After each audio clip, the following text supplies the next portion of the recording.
how to sync blocks in Notion. Hey guys, in today's video, I'm going to teach you how to sync blocks in Notion. So stick around till the end so you don't miss anything. Let's get started. First, open up your web browser and head over to notion.so. Once you're on the home page, go ahead and click on the login button. Now, Notion gives you a few ways to sign in, but for simplicity, just hit continue with Google. Choose your account and that'll take you straight into your Notion dashboard.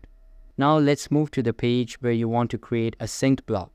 Click on it to open it. Inside that page, click on any empty space to bring up a text box.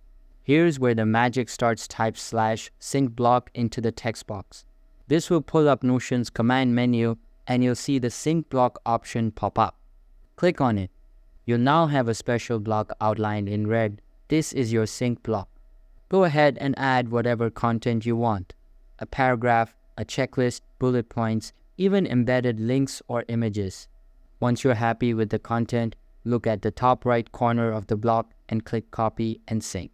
Now, navigate to any other page in your Notion workspace where you want that same content to appear. Simply paste the sync block there and it'll appear just like it did on the original page. Here's the cool part.